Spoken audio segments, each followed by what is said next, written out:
Okay, another absurd question about intelligent life, because you're an incredible programmer. Outside of everything else we'll talk about, just as a programmer,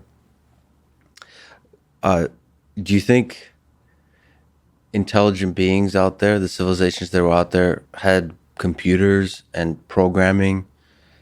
Do we naturally have to develop something where we engineer machines and are able to encode both knowledge into those machines and instructions that process that knowledge, process that information to make decisions and actions and so on? And would those programming languages, if you think they exist, be at all similar to anything we've developed? So I don't see that much of a difference between quote unquote natural languages and programming languages. Hmm. Um, Yeah. I think there's so many similarities. So when asked the question, what do alien languages look like? I imagine they're not all that dissimilar from ours. And I think translating in and out of them uh, wouldn't be that crazy. Well, it's difficult to compile like DNA to Python and then to C. I mean, there is a little bit of a gap in the kind of languages we use for Turing machines and the kind of languages nature seems to use a little bit. Maybe that's just we haven't understood the kind of language that nature uses well yet. DNA is a CAD model. It's not quite a programming language. It has no sort of serial execution. It's not quite yeah, it's a CAD model. So I think in that sense, we actually completely understand it. The problem is, well, simulating on these CAD models. I played with it a bit this year. Is super computationally intensive. If you want to go down to like the molecular level, where you need to go to see a lot of these phenomenon like protein folding. So yeah, it's not that we don't understand it. It just requires a whole lot of compute to kind of compile it. For our human minds, it's inefficient both for the data representation and for the programming. Yeah, it runs well on raw nature.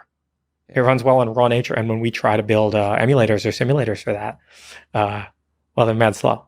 And I've tried it. It runs in yeah. You've commented elsewhere. I don't remember where that one of the problems is simulating nature is tough.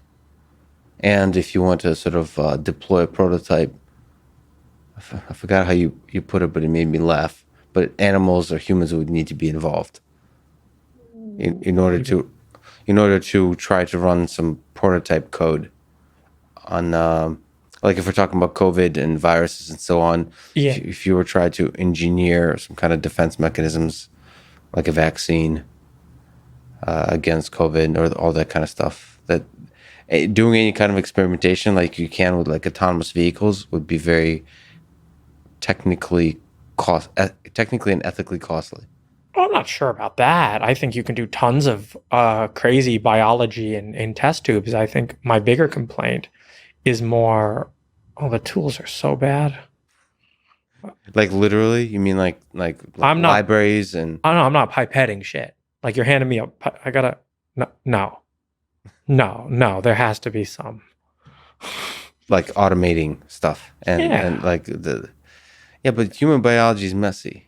Like it Well, seems but like, look at those Theranos videos. They were a joke. It's like a little gantry. It's like a little XY gantry high school science project with the pipette. I'm like, really? got to be something better. You Well, can't build like nice microfluidics and I can program the, computation to biointerface. I mean, this is going to happen.